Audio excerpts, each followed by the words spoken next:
Hey everybody, welcome back. Another edition, Big Guy Fantasy Sports. The Holy Trinity is here. I'm Bob Lung. That's Ron Rigney. That's James Knight of Big Guy Fantasy Sports, bringing you all the consistency that you need for your fantasy football leagues. And we're getting closer every day. 3 weeks from opening kickoff here. Gentlemen, welcome aboard. As always, always good to have you. Lots of stuff been happening. A lot of injuries. Oh my gosh, every day. I said I haven't seen this many pulled groins since I think I watched a porn video. This is crazy. All this stuff's happening out there. And now Gianti goes down with it. What was like a 3 hour window? People said that just crazy. Like somebody showed in one of the $1 million NFPC, somebody drafted Gianti at 12:04, right when after it happened. The draft had started and they fell all the way to 12:04, and then 3 hours later they find out it's a sprained ankle. Now we're not 100% sure. Doctors have not confirmed, but how's your guys been going? Been doing any drafts? What's been happening? Well, for myself, I got a lot of dynasty leagues going on. So we've been doing some rookie drafts. So the one that's probably bit me, and I got to a point, you get to a point where I always want to say that there's very few times there's a guy that I'm going to say I'm not in on, because at some point they become a decent value. You're like, okay, I like him there. So we're doing our dynasty draft. I had pick 8 in the first round. We got 2 rounds. Jordan Tyson kept slipping. Finally, at number 8, I'm like, I got to take this guy. I got wide receiver depth. There's no run. I need running backs. There's no running backs that are going to help me at that point. So took Jordan Tyson, and I believe it was the day.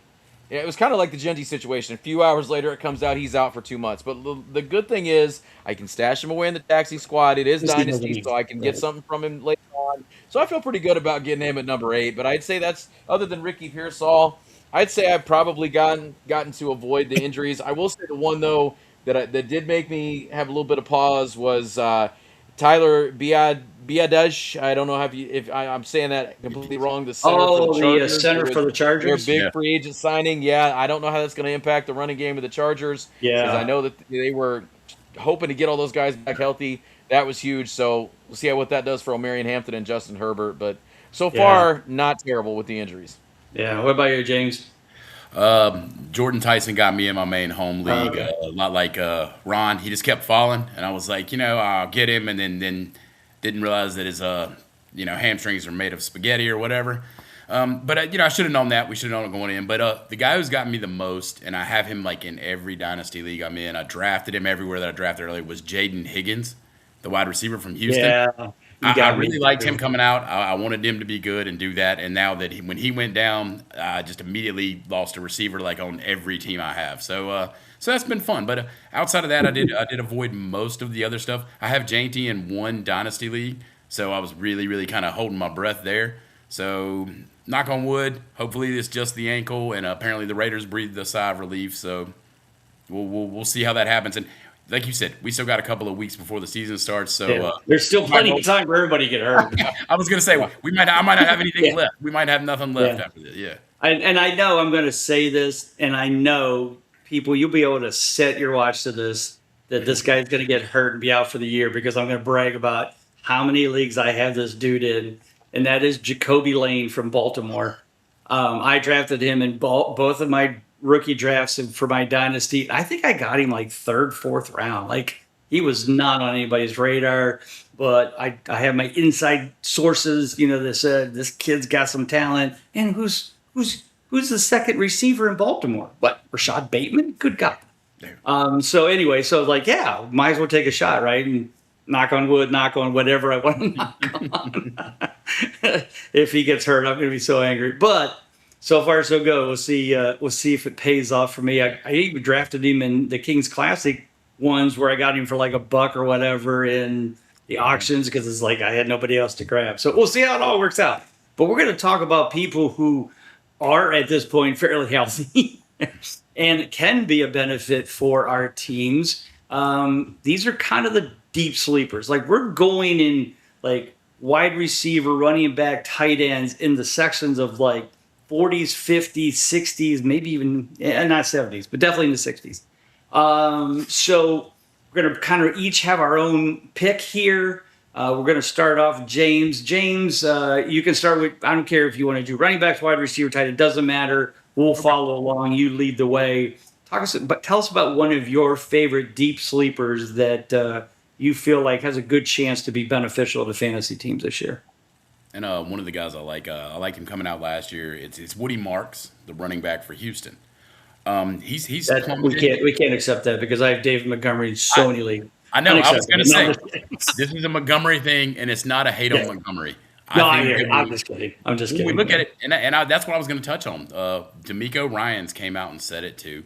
He's talked about he's seeing more dynamic runner out of Woody Marks and all these different things. He even went on to mention that Montgomery's a heart and a fire of our team. He's going to run. He's going to run powerful. He's going to do all this, but Marks can do some of those things that Jahmyr Gibbs was doing. That's going to keep Montgomery healthy. Going to keep Marks healthy. I think a couple months ago, to even hear that this might have been a 50-50 split was crazy. I think it was the 32 beat reporters or something on Twitter had wrote that, and they were like, yeah, if this turns into a 50-50 split, I'm gonna marry Anna de Armas. And I'm like, it could happen. So D'Amico Ryans was doing stuff. Jonathan Alexander, who's a reporter for the Houston Chronicle, just reported today that may not be a 50-50 split, but it's going to be a lot closer than people think. And like I said, Woody Marks' first drive of the last preseason game for the Texans, their very first drive, opening drive, he had 5 touches, 43 yards, and a touchdown. So I feel like for him to drop all the way down to where he's being, his ADP has him around a RB 40 to 45, somewhere in that vicinity. Yeah. Right. 144 overall. You're talking about you can get a guy who could be a 50-50. I'm not going to expect him to put up Jahmyr Gibbs numbers, obviously. But if he's anywhere in the realm of that and you get him that late, that's a steal. Yeah, and absolutely has to be a handcuff if you draft Montgomery, which I have yet to do, and I really probably going to kick myself for not doing it.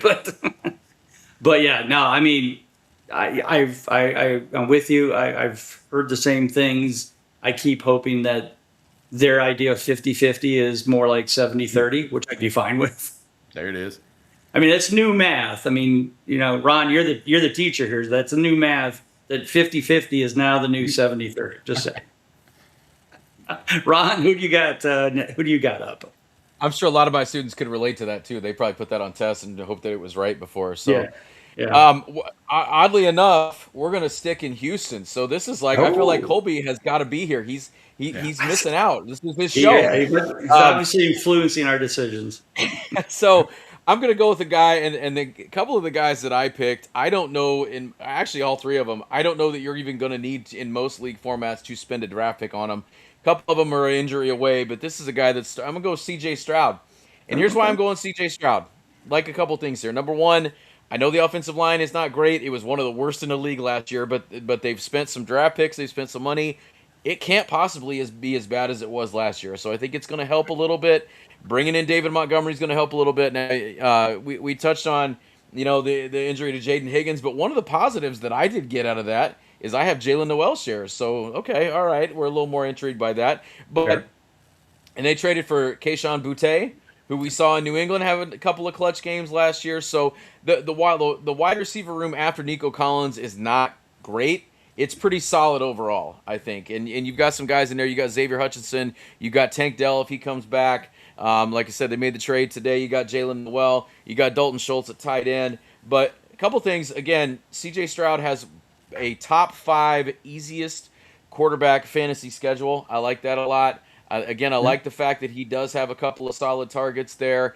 I'm not expecting like a QB1 100% consistency numbers, but I don't think it's that much of a stretch for him. I know they want to run the ball. I know it's running in defense with D'Amico Ryans, but D'Amico Ryans is also smart enough to know that C.J. Stroud's got a little bit of talent. We saw what he did in his rookie season. It's kind of dipped a little bit, but I think he can still get you maybe 250 yards, couple touchdowns. It limits the picks. I think the numbers are going to be there for where you're going to get him. Again, I think he's like quarterback 23, 24 in most rankings. Most people are staying away from him. I got him for $1 in my Kings Classic auction because it got to the point where I had to get some guys, and so that's what I ended up doing.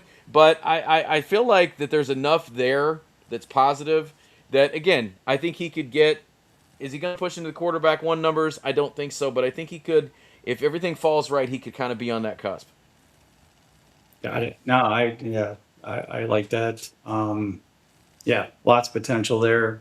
You said that team has had nowhere to go but up when it comes to offensive line. So with the improved offensive line, Montgomery, Marks, and the studs And, around them. and and again, a couple of those guys are rookies. They're counting on guys that are second, third, fourth round. I don't know, but like you said, it cannot be as bad as it was last year. Right. Actually, I really kind of like that Keyshawn Butte signing Mhm. today. Yeah, it's good. Almost put him on this list because I'm like, Yeah.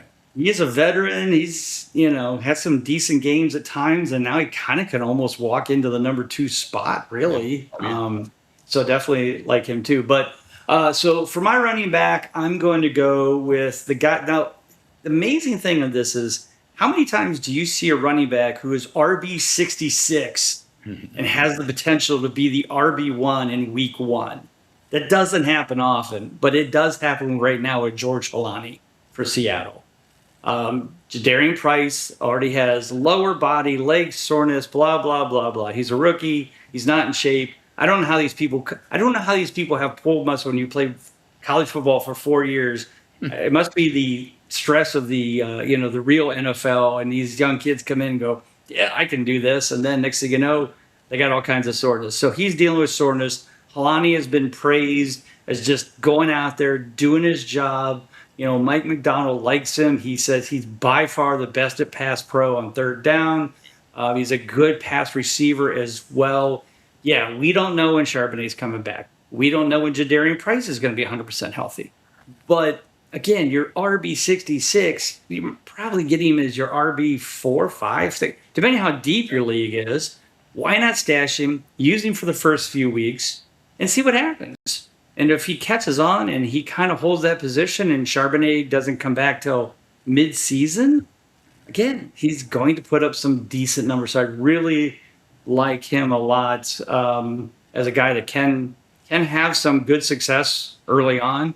Again, maybe by week 9, Charbonnet's back, Price is healthy, and Halani becomes. But it's always better to start 6-0 than 0-6. So get the guys that can play while they can before everybody else gets hurt. So that's my thought on that. So Ron, let's go back to you. What's another player that you like deeply? Well, it's weird how this keeps happening. I'm going to go with the Seattle guy as well, and There I'm you going to go. go Elijah Arroyo, the tight end out of Miami, second All year right. player. Again, a guy that didn't get a lot of run. He's kind of buried on the depth chart behind AJ Barner. AJ Barner had a couple clutch games for us last year. He's kind of on the radar a little bit, but a couple things about Elijah Arroyo. Number one, got a touchdown in the preseason. Now, if you watched that game or watched that highlight, to be fair, he got that touchdown because two of the Titans guys got the coverage blown and they just let him go. And so it wasn't all. I mean, all he had to do was catch it and just kind of trot in. But he does have the touchdown. The he's a physical freak. He's like 6'5", 250. Fast. He's fast. He's big. When you look at him on that highlight, he doesn't even look like a tight end. He just looks like a big No. wide receiver. Yeah. We talk about how Iowa cranks out tight ends. Miami's been known to crank out a few pretty good tight ends before. They haven't done it for a little while, but Yeah. this guy, I think I've read some good things about him because it was funny how this came up. I was wondering about him the other day. Hadn't heard anything about him for a while, and I Mhm. stumbled across an article that was written. I can't remember who wrote it on Yahoo, so I apologize. I can't give them credit, but it was on Yahoo, and it talked about how Elijah Arroyo was probably the biggest standout of Seahawks camp. Now, again, that's hype train. I don't know if that's really the case, but when you have beat writers that notice a guy, that is something. So again, I think for him to really step into that role, he's going to have to kind of force the hand and force offensive coordinator to go a lot of two tight end stuff. But if there's something that happens to AJ Barner, I don't want to wish an injury on anybody, but if he does happen to get nicked up, misses some time, that puts Arroyo right in the starting lineup. But I think there's a lot to like here. There's a lot of upside. And again, I was trying to go for guys that are either ultra cheap or guys you're not even going to have to draft. I don't even know where he's at. He's so far down on the tight end list. But again, put him on your watch list. See what happens in the preseason. See what happens maybe the first week or two. But if you got a real deep bench in a deep league, he's worth a stash. Doesn't do anything for a few weeks. You can get rid of him, Yeah. find somebody else. Or deep best ball kind of stuff too. That would definitely Yeah, work as yeah, well. So yeah. no, good stuff. Good stuff. James, who you got next? Yeah, I'm gonna bounce over and stick with wide receiver here for me. I'm gonna take Jalen McMillan from Tampa Bay. Yeah. There's a lot of shiny new stuff going on there with like Bouquet, coming in. He's going to be the alpha there. So many people are saying that he's going to take on that JSN role type thing and just lead that team. And there's no doubt in my mind that he's probably going to be the alpha there. But with Mike Evans moving on, Chris Godwin still coming back from a terrible injury, it feels like McMillan kind of got forgot because he got hurt last year. As a rookie, he had 461 receiving yards, 8 touchdowns, and he was competing with prime, Evans and Godwin at that point too. Mm-hmm. One of the biggest things that stuck out to me, though, with McMillan earlier in the offseason was they were talking to Baker Mayfield, and he was listing out all the receivers. And he went down to McMillan, and he said, McMillan is underrated for us. I think he's our best separator in one-on-one man coverage, easily on the team. So Nice. when you start looking at it that way, Mike Evans was that guy before. Yeah. Mayfield would trust him, throw up those numbers. McMillan is all the way down. You're talking about wide receiver 64, 182 overall in ADP, doing this stuff. He's kind of a forgotten person depending on how far your league is, how deep it is, and doing that. But if you can get a couple of those games, like I said, the Mike Evans type games, the 5-6 targets where he's getting four catches, 100+ yards, and a touchdown, I think McMillan has that written all over him. And God forbid if Godwin goes down again, this might be Godwin's last time for that. McMillan steps up right behind a Bouquet, and I think Mayfield's still going to air it out. So I really like him late in drafts. He's somebody I've been clicking on a lot. Well, we know Ted Hurst is trying to become the next Mike Evans because he slaps a guy across the helmet in the last exhibition game. Like, I guess Mike Evans' ghost was there to take over him. It wasn't even Marshawn Lattimore. I don't know who it was. But anyway, yeah, I had to laugh when they're like, he's the next Mike Evans. All right, good stuff. Good stuff. All right, I'm going wide receiver here too. This kid had a great second half of the season, but really had some amazing games. Week 13, 15, 18, earned a clutch game. But his best game was first round of the playoffs, and that's Jalen Coker. Against the Rams, 9 catches, 134 yards, and a touchdown in that game. And that Rams defense is not easy to get by. So he's looked good in camp. He stayed healthy. Yes, Ted McMillan is there, but Coker is definitely a lock for that wide receiver too. With Ted, probably McMillan getting probably double teamed a little bit more than others. Coker seems to do a very good job of getting open. Like I said, he's been great. Definitely looks like a breakout candidate this year. He's got to stay healthy just like everybody, but really like that kid in Carolina this year, they're going to have to throw the ball. That defense isn't going to help anybody. They're in a bad division anyway, right? So they get to have fun of playing Tampa Bay twice and, and the Saints and all those guys a couple of times. So it should be a good time. Put up some good numbers just to stay competitive with those teams because they have good offenses as well. So I like Jalen Coker. All right. Third and final guy for you, Mr. Knight. Yeah, and I guess a theme with what Ron did there with tight ends. I went down to the very bottom of the barrel, and then I knocked the barrel over and went under the barrel. So I went ahead and grabbed Greg Dulcich here, and I like him in Miami. I love it, too. It's hard not to because you can't see a way where he's not somehow a top 1 or 2 target on the team, right? I mean, he's got to be. As long as he's dressing for the game and playing, then he should be there. But the thing about it is, like I said, the simplicity of it. Malik Willis, new quarterback, kind of runs and does some stuff. He's going to be looking for a safety blanket. The tight end is routinely a safety blanket for quarterbacks like that. There are no other receivers there. The number 1 is Jalen Tolbert, maybe Caleb Douglas, the rookie, if he's healthy. Just a who's who of mismatched wide receivers in Miami. So Dulcich, who looked pretty good in Denver for a while before he kind of flamed out and did that. But in games where he gets, 50% snap shares and does that, he averages right around 4 receptions per game. You start looking at that, okay, he's averaging right around 40 yards per game. How weird. You look at last year's tight end 12, which was Colston Loveland. He averaged 3.6 receptions and 44.6 yards per game. So if Dulcich stays healthy, leads them in targets or a second in targets and gets that snap share, he's right there at tight end 12 numbers for what he's averaged efficiency-wise for his career. So you're talking about a guy that, like I said, at the very, very end of hazy hours of draft, you can probably grab him. Other people like, oh, I did read something about him. But he's way down, like I said, tight end 30-ish in areas, around 250 overall in ADP right now. So he's basically free. And at that point, you can get a tight end 1 for free at the end of a draft. That's, you're banking on health, but I think he can do it. And he's got the cool hairdo, right? It That's kind of looks fair. like Yeah, Jesus. yeah, Kind of looks like Jesus. I it mean, does. if you're gonna look to the heavens, then Greg Dulcich is your man. Breaks out on the seam, and it's the galloping Jesus straight to the end That's zone. it. That's exactly Yes, that right. would be Yeah. awesome. We would love that. We'd love that. All right, Ron, who you got, bud? Again, another guy that we're going to need a little bit of help with injuries to get him over that hump. You But go real I deep, bro. I know, man. Again, there's no because you got to think there's no such thing as sleepers anymore. There's too many I people know that do there this. isn't. You're right. There But isn't. So I tried to work hard for the people out there. So the I guy agree. I'm We going appreciate. with is listed at number 3 on the depth chart right now, and that's LaQuint Allen, the running back in Jacksonville. And again, it's the Bayshall Tootin show. We've heard nothing great things about him, and rightfully so. I mean, I think he's going to take that role. He's going to catch. He's going to run. He's going to do a lot of great things. We saw it last year. He was able to do that even with Travis Etienne Jr. in the fold. And Liam Cohen must have seen enough to say, "How about Travis? You can go ahead and head to the Big Easy. We're going to roll with what we got." And that's what they're going to do. They now brought in Chris Rodriguez. Interesting signing. And so I'm gonna give credit to my guy Jeff Manns the other day. He's the king of handcuff those running backs, and he was talking about the Jacksonville situation, and he was talking a little bit about what he sees here, and he said, "No, not so fast, my friend. Chris Rodriguez is not that handcuff that you want. You want that handcuff to Bayshall Tootin. It's LaQuint Allen." And when you look at what they do, LaQuint Allen is kind of a poor man's version of Bayshall Tootin. He catches the ball, he runs well, he's not super fast, he's not super powerful. That's why Tootin is the guy. But I think Chris Rodriguez is kind of that early down guy, might get some goal line touches. He'll definitely be in the mix. But again, I think they work all three of them in there. We've heard Liam Cohen say it's going to be more of a committee anyway. I don't think that Allen is going to get a ton of touches up front. But I think he can work his way into a nice little third down role. Might be ultra helpful in a little bit deeper leagues, especially like those Kings Classic flexes that we talk about.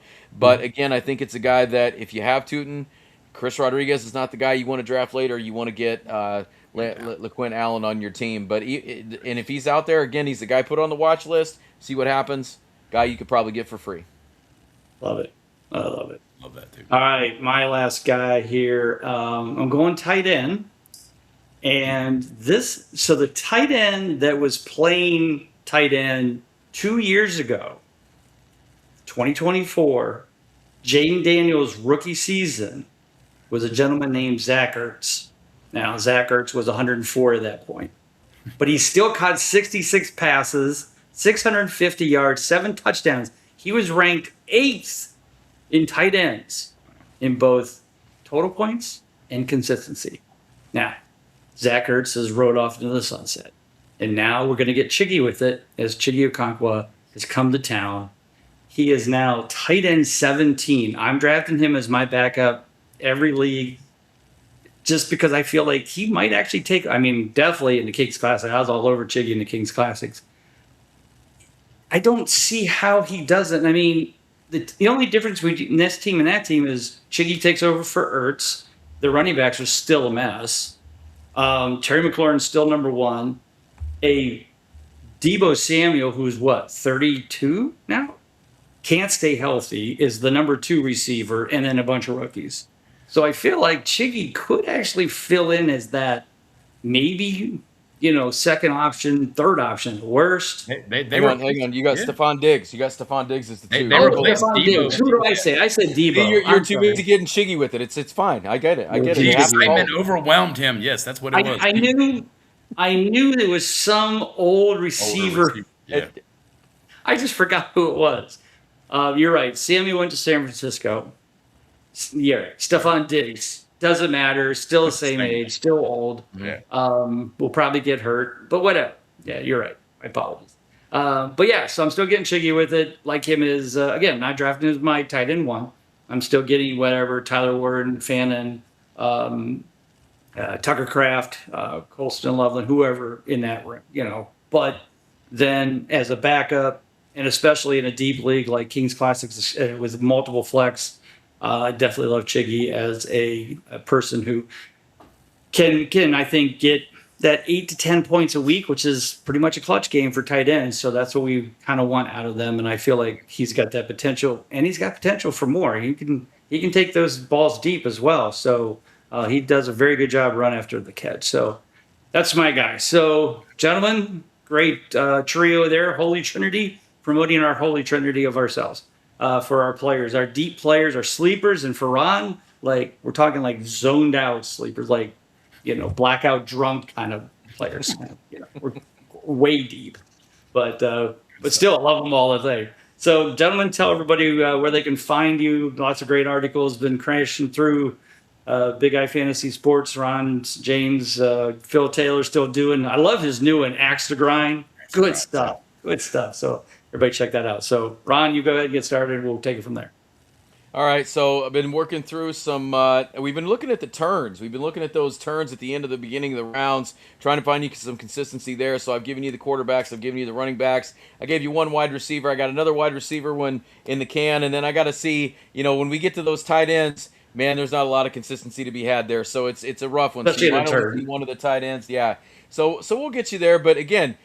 Some people like them, some people don't. I'm trying to tell you where to find the best, most consistent players over there at BigGuyFantasySports.com. And of course, we got a little card for today. Bob Now, Sanders. again, yes, sir. Now, this is a guy that we worry about offense in fantasy, but man, I'm gonna tell you what, this guy unfortunately dealt with so many injuries in his career. But I'm gonna tell That's you, because he was brutal at hitting people. dude was an absolute missile. Yeah, I think he caused more injuries than he had.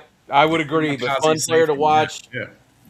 Actually won the Defensive Player of the Year in 2007. Unfortunately, had 2 seasons where he played double-digit games. Yeah. But man, those couple seasons were fun to watch if you're a Colts fan. He was awesome. One of the folk heroes in Indianapolis. But long story short, get over to BigGuyFantasySports.com. Those drafts are ramping up. We're getting in that right in the middle of that draft season. We got all that good stuff. You mentioned it all. I don't need to say it over again. But get over to BigGuyFantasySports.com.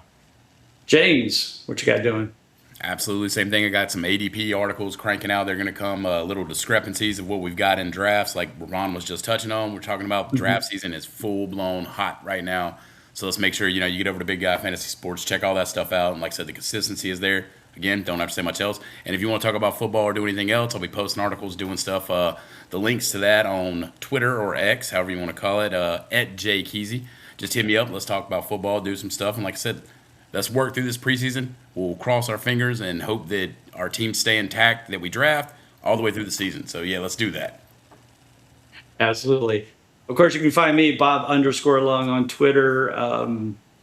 All this stuff's out there. Big Guy Fantasy Sports is out there on Twitter at BigGuyFS.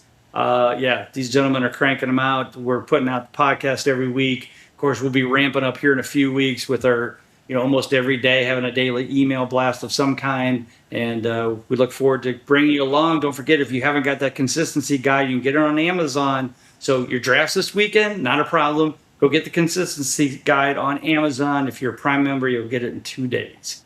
So you basically have no excuse not to be going to your draft without that guide. You need to take it. Sign up then with the code for the whole season with us, and we will help you get to the playoffs. And when you get to the playoffs, hopefully you win a championship as well. So for Ron Rigney, James Knight, I'm Bob Long. Take care. God bless. We'll see you guys next week.